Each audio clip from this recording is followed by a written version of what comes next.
நாம் பிறந்தது முதல் இன்று வரை வாழ்க்கையில் பெறக்கூடிய அனுபவங்கள் நல்லதாகவோ அல்லது கெட்டதாகவோ விரும்பத்தக்கதாகவோ அல்லது வெறுக்கத்தக்கதாகவோ இருக்கின்றன. எந்த அனுபவங்கள் நம்முடைய உணர்வுகளையும் மனநிலையையும் பாதிக்கக்கூடியதாக இருக்கின்றன. ஆனால் இத்தகைய அனுபவங்களை எல்லாம் கடந்த மேலான அனுபவத்தை தரும் மூல ஆற்றல் ஒன்று இருக்கிறது. அந்த மூல ஆற்றல்தான் இந்த பிரபஞ்சத்திற்கு தேவையான ஆற்றலை தருகின்றது.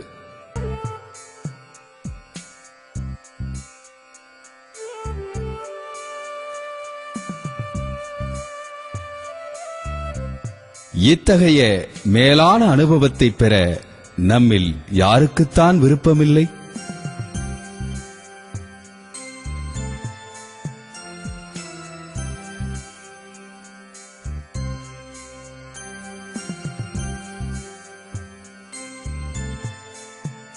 இத்தகைய அனுபவத்தை பெறுவது எப்படி?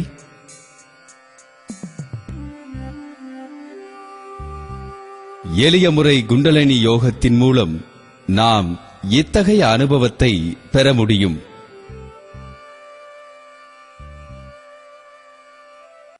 எளிய முறை குண்டலினி யோகத்தின் மூலம் நாம் நமக்குள் இருக்கும் உயிர் சக்தியை உணர முடியும். நமக்குள் இருக்கும் உயிர் சக்தியை உணர்வதன் மூலம் நம் உயிருக்கு மூலமான இறை சக்தியை உணர முடியும். நாம் நமக்குள் பயணம் செய்து நமது உயிருக்கு சாரமாக விளங்கும் ஒன்றை, இதுவரை பெரும்பாலோரால் அறியப்படாத ஒன்றை பற்றி அறிய முயல்வோமாக. உயிர் என்பது கோடான கோடி உயிர் துகள்கள் உடலில் சுழன்று கொண்டு நம்மை இயக்கும் ஒரு சக்தியாகும்.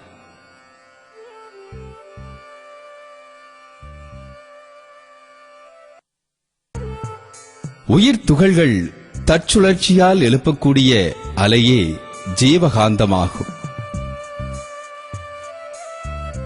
ஜீவகாந்தம்தான் நமது உடல் இயக்கத்திற்கும் மன இயக்கத்திற்கும் காரணமான மூல ஆற்றலாகும். ஜீவகாந்த சுழற்சியினால் உடலின் மத்தியில் கருமையம் ஏற்பட்டு கருத்தொடர்பாக வரும் எல்லா அனுபவங்களையும் அதில் பதிய வைத்திருக்கிறது. உயிர் சக்தி முதுகு தண்டுவட பாதையில் குவிந்திருப்பதையே சக்கரம் அல்லது ஆற்றல் மையம் என்கிறோம். நமது உடலில் 7 ஆதாரங்கள் இருக்கின்றன. மூலாதாரம், சுவாதிஷ்டானம், மணிபூரகம், அநாகதம், விசுக்தி, ஆகினை, துரியம்.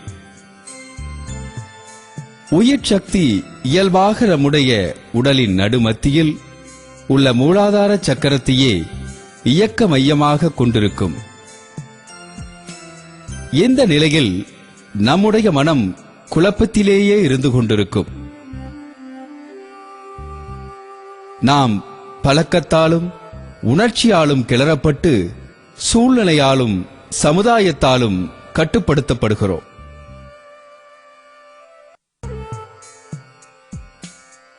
நம்முடைய உயிர் சக்தியை மேலே உள்ள சக்கரத்திற்கு எழுப்புவதன் மூலம் உயிரின் இயக்கத்தை உணர முடியும். அயரா விழிப்பு நிலை கிட்டும். மனம் ஆழ்ந்த அமைதியை பெறும். தத்துவ ஞானி வேதாத்ரி மகரிஷி அவர்களால் எளிமைப்படுத்தப்பட்டு வடிவமைக்கப்பட்ட பயிற்சியே எளிய முறை குண்டலினி யோகமாகும். எளிய முறை குண்டலினி யோகத்தின் மூலம் மனம் தனது மூலமான நுண்ணிய இயக்க ஆற்றலான உயிரை கவனிக்கின்றது.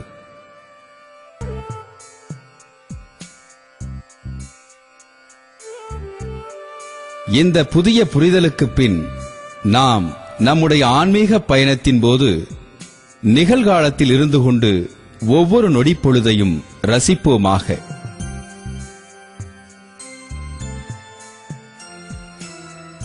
எளிய முறை குண்டலினி யோகத்தில் ஆசிரியரின் மூலமாக மூலாதாரத்திலேயே இருக்கக்கூடிய உயிர் சக்தி எழுப்பப்பட்டு ஆக்னி சக்கரத்தில், அதாவது புருவ மையத்தில் நிறுத்தப்படுகிறது. ஆக்னி சக்கரத்தில் உயிரின் இயக்கத்தை உணர்கிறோம்.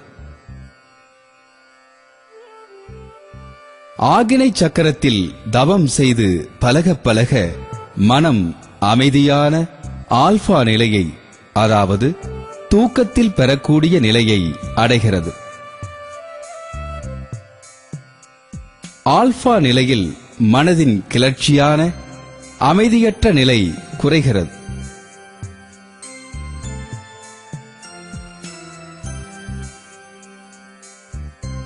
மன அலைச்சுழல் வேகம் குறைவதன் மூலம் மனம் அமைதியான நிலைக்கு செல்கிறது.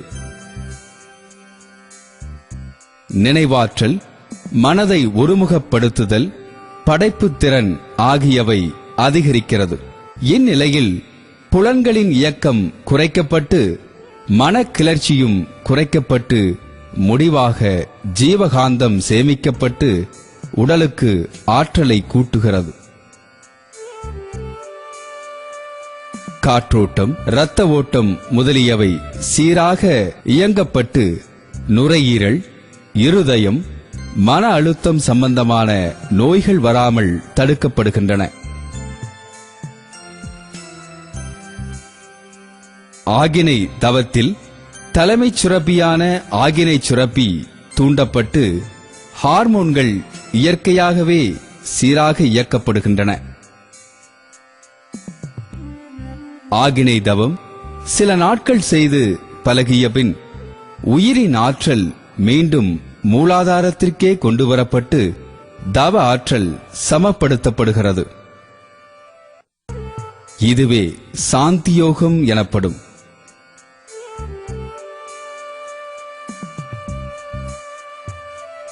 மூலாதாரத்தில் இயற்றக்கூடிய தவம் உடல் நலத்தை அதிகரிக்கும்.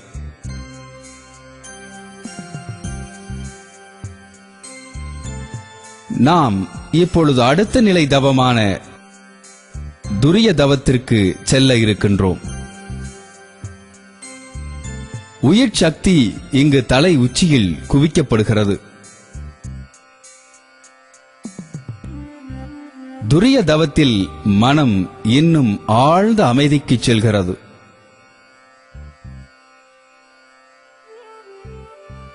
செயலடங்கி கிடக்கும் மூளை செல்கள் தூண்டப்பட்டு மூளையின் ஆற்றல் அதிகரிக்கின்றது. தன்னம்பிக்கை வளர்கின்றது. உள்ளுணர்வு அதிகரிக்கின்றது. எந்த நிலையில் சொல்லக்கூடிய சங்கல்பமும் வாழ்த்தும் செயலாக்கப்பட்டு வாழ்க்கையில் எல்லா துறைகளிலும் வெற்றியையும் மகிழ்ச்சியையும் தருகிறது.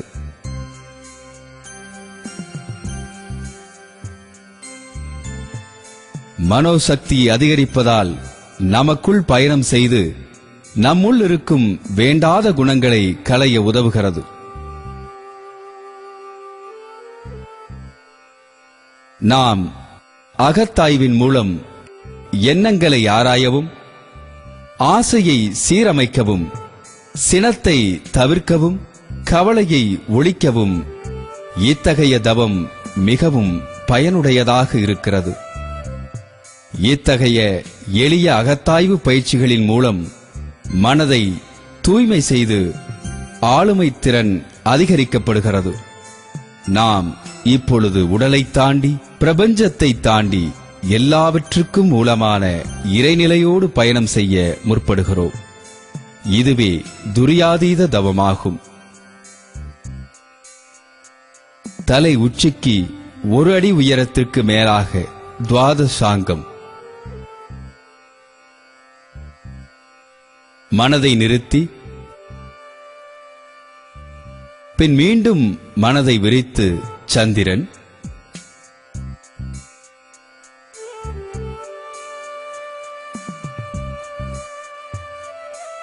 பின் மீண்டும் மனதை விரித்து சூரியன்,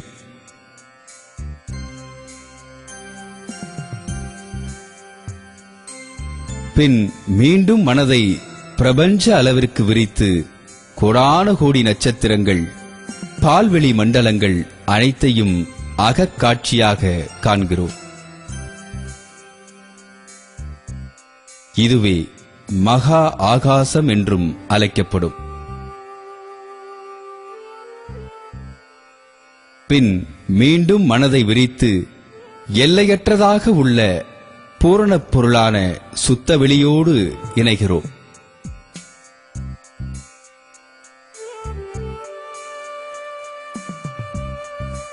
இத்தகைய நிலையே பேரின்ப நிலையாகும். இந்த நிலையே மனித வாழ்வின் நோக்கமாகும்.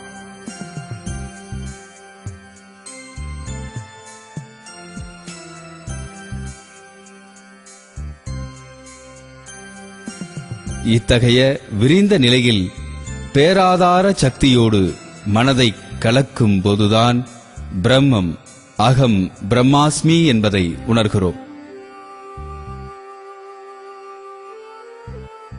நம்முடைய தீய பதிவுகள் கரைக்கப்படுகின்றன. இயக்க ரகசியங்கள் விளக்கப்படுகிறது. உடலும் மனமும் தூய்மைப்படுத்தப்படுகிறது. மனிதனின் சிறப்பு உணரப்படுகிறது.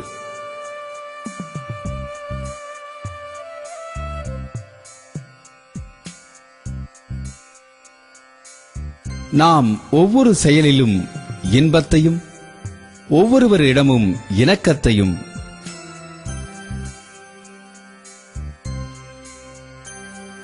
ஒவ்வொரு தொழிலிலும் வெற்றியையே காண்போம்.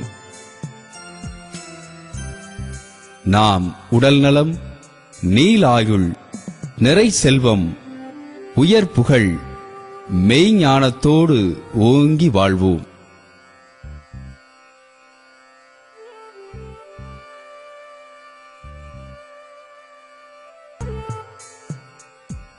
எளிய முறை குண்டலினி யோகத்தில் இன்னும் பல தவங்கள் கற்றுத்தரப்படுகின்றன.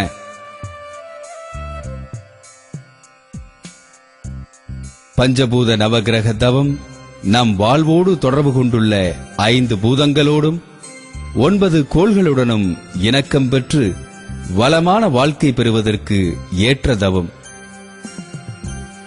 பஞ்சேந்திரிய தவம்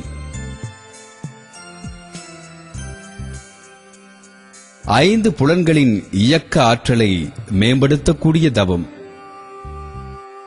நித்யானந்த தவம் உடலில் உடனடியாக ஜீவகாந்த செறிவை கூட்டி புத்துணர்ச்சியை அளிக்க வல்லது. 9 மைய தவம் உடலை ஒட்டிய 7 சக்கரங்களிலும் உடலை தாண்டி உள்ள பிரபஞ்ச சக்தியோடு அதற்கு மேலான இறைநிலையோடு இணைக்க வல்ல முழுமையான தவம், இறைநிலை தவம்.